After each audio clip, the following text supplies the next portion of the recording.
Բարև ձեզ, Վարշավայից իր աշխատանքն է շարունակում ՎՏ Հայաստան Նյուզը։ Հայաստանում եւ նրա սահմաններից դուրս իրավիճակը վերլուծում եւ ներկայացնում են եվրոպական տեսանկյունից։ Տաղավարում աշխատում է Ռազմիկ Մարտիրոսյանը։ Ռուսաստանից շարունակվում են Հայաստանին ուղղված նախազգուշացում սպառնալիքները։ Վլադիմիր Պուտինի ներկայացրած վերջնագրին զուգահեռ Ռուսաստանի տարբեր պաշտոնյաներ խոսում են Հայաստանի հետ հարաբերությունները վերանայելու հավանականության մասին։ Վլադիմիր Պուտինը խոսել էր Հայաստանի հետ քաղաքավարի ապահարզանի ճանապարհով գնալու հնարավորության մասին,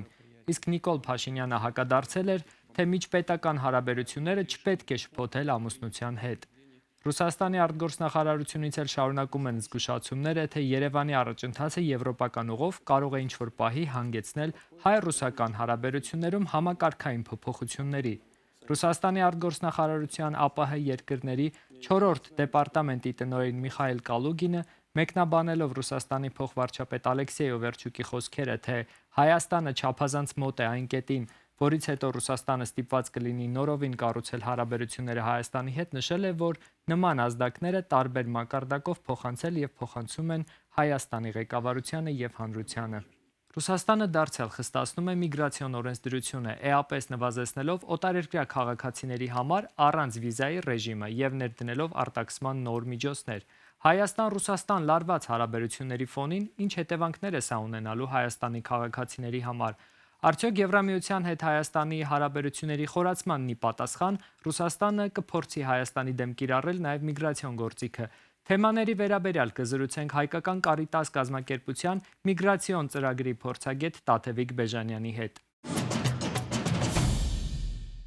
Ռուսաստանը դարձյալ խստացնում է իր միգրացիոն օրենսդրությունը, ինչ է դա ենթադրում եւ ինչ կերպ կարող է ազդել այդ երկիր մեկնող Հայաստանի Հանրապետության քաղաքացիների վրա։ 2022 թվականից հետո Ռուսաստանը ակտիվորեն խստացնում է իր միգրացիոն օրենսդրությունը։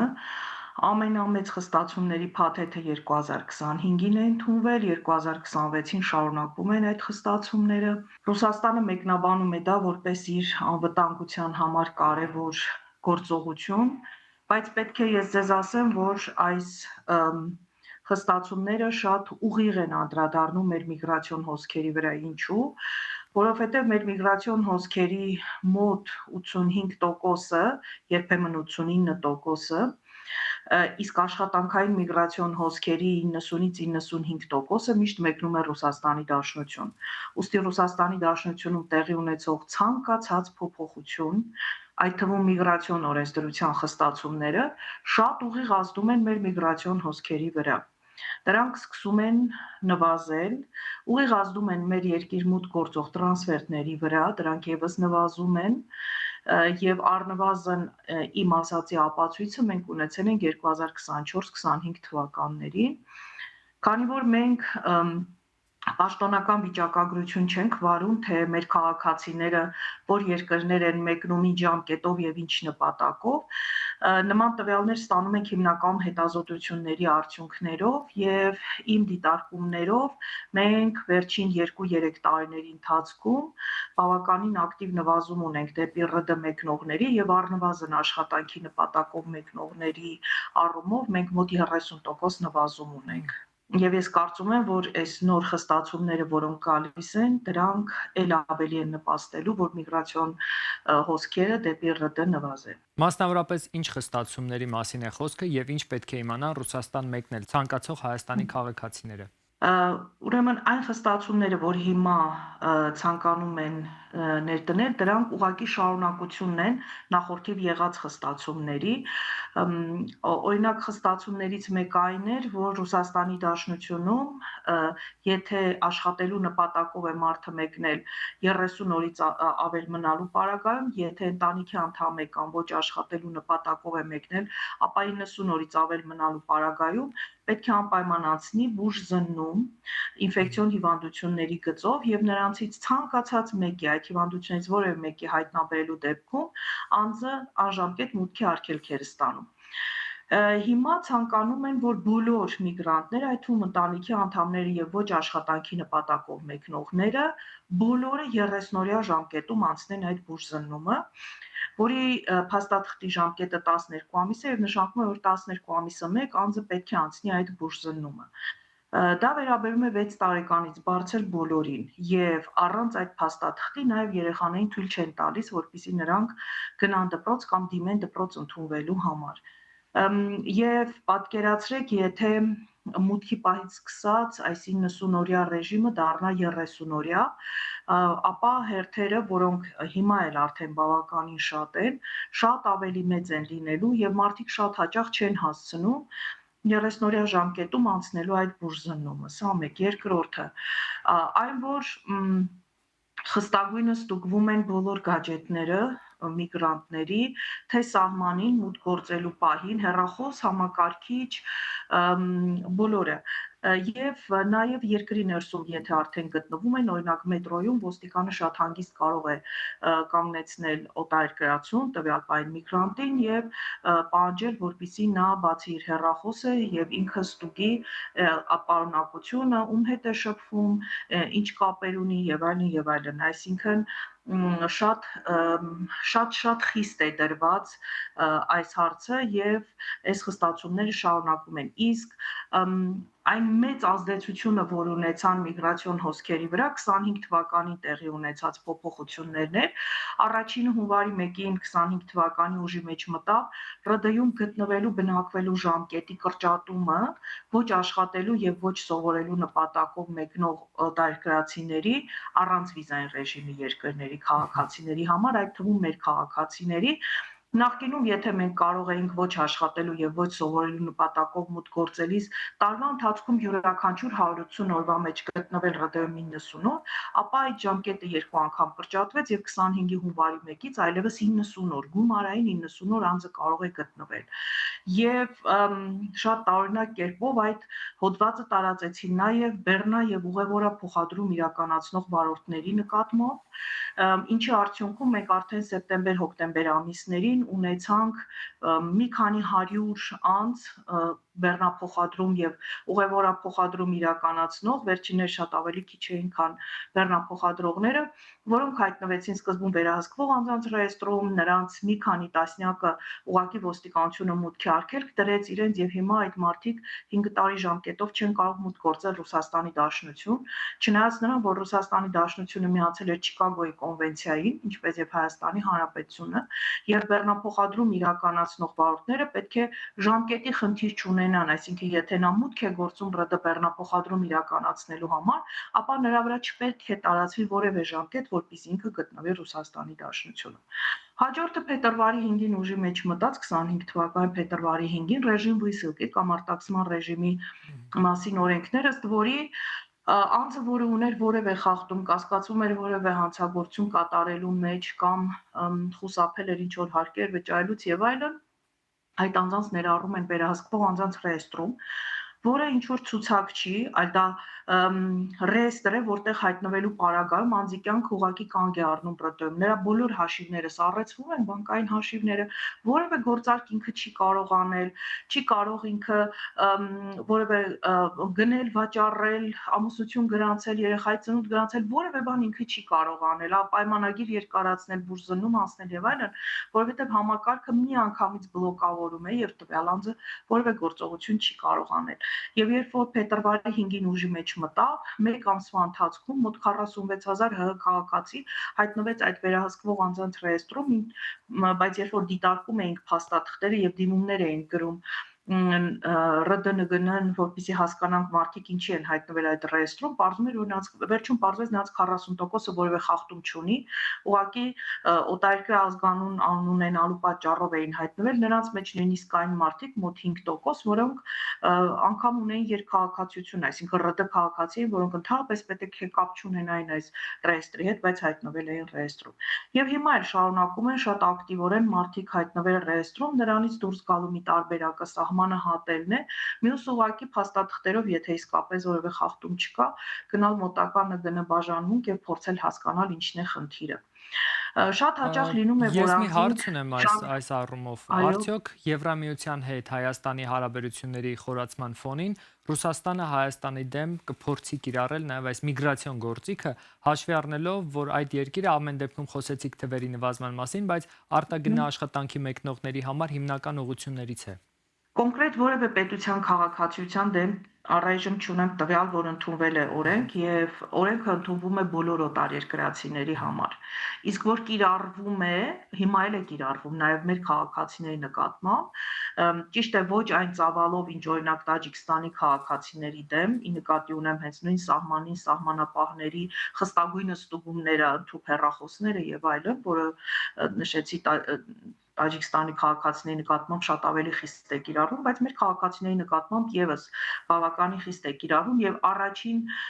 անգամ նկատվում է, որ նախկինում ասում էին հայերը առավելություններ ունեն, պրիվիլեգիաներ ունեն, հիմա որևէ բան չունեն իրենք եւ ինչպես բոլորի, այնպես էլ մեր քաղաքացիների նկատմամբ այս օրենքները շատ խստագույնս կիրառվում են։ Այնպես որ ես կարծում եմ, որ ոչ թե որպես Հայաստանի Հանրապետության քաղաքացիների դեմ կիրառվող օրենսդրություն է սանդում, այլ պարզապես հաշվի առնելով իրենց օրենսդրության խստացումները, անշուշտ իրենք կիրառում են, հիմա էլ կիրառում են մեր քաղաքացիների նկատմամբ։ Եվ եթե ամփոփենք, իրենք ինչով են բացատրում այս խստացումները, մասնավորապես ինչն է հիմքը։ Անվտանգային խնդիրներով։ Իրենք նշում են, որ իրենք պատերազմի մեջ են եւ ունեն անվտանգային խնդիրներ, որովհետեւ շատ հաճախ իրենք մեկնաբանում են, որ այդ դրոնները ոչ թե Ուկրաինայից են հասնում մեր երկրի տարածք, այլ երկրի տարածքում կան մարդիկ, ովքեր աջակցում են եւ ինչ որ գումարի կամ այլ բարիքների դիմաց այդ աջակցում են Ուկրաինային եւ իրենք խստագույնս հսկում են, փորձում են հսկել բոլոր օտարերկրացիներին, որպիսի իրենց երկրի անվտանգությանը սպառնալիք չհանդիսանան։ Ես կարող եմ միանգամից ասել հաճախ ծայրահեղությունների գիրկն են ընկնում, բայց ամեն դեպքում ունենք այն ինչ ունենք։ Հայաստանում պաշտոնապես մեկնարկել է YouTube-ի դրամայնացումը, մոնետիզացիան։ Բարձր տեխնոլոգիական արդյունաբերության նախարար Մխիթար Հայրապետյանը նշել է, որ այս փոփոխությունը նոր հնարավորություններ է ստեղծում դրամայնացման համար, լսելի է դարձնում տեղական բովանդակությունը եւ աջակցում թվային ձեռնարկատերերի նոր սերնդի ձևավորմանը։ Սա իհարկե մեծ առաջընթաց եմ համարում ես ստեղծագործ եւ ստեղծարար ու թվային տնտեսության համար եւ ուզում եմ շնորհակալություն հայտնել YouTube-ի մեր գործընկերներին այս ծառայությունը վերջապես Հայաստանում ակտիվ եւ հասանելի դարձնելու համար։ Իհարկե, ինչպես YouTube-ի գործընկերները նշել են, այսօրվանից է այն հասանելի դառնում, սակայն չմոռանանք, որ այդ մասին դեռևս ամիսներ առաջ փետրվարի 10-ին հայտարարվել էր ԱՄՆ փոխնախագահ JD Vance-ի Հայաստան այցելության շրջանակում եւ արդեն այսօր ընկերությունը այս ծառայությունը հասանելի է դարձնում Հայաստանում։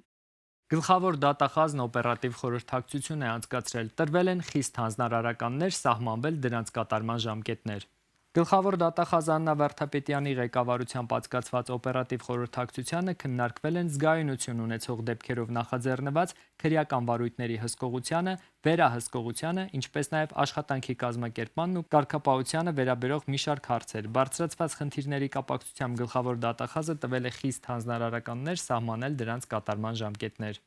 Ինչպես են Եվրոպայում պայքարում հիբրիդային սպառնալիքների դեմ, որքանով է Հայաստանը պատրաստ դիմակայել դրանց եւ որքանով է կարևոր կառավարության եւ հասարակական կազմակերպությունների ներկայացուցիչների համար այդ ուղղությամբ միջազգային վերապատրաստում անցնելը։ Թեմային իմ գործընկեր Հարություն Ոսկանյանն է անդրադարձել։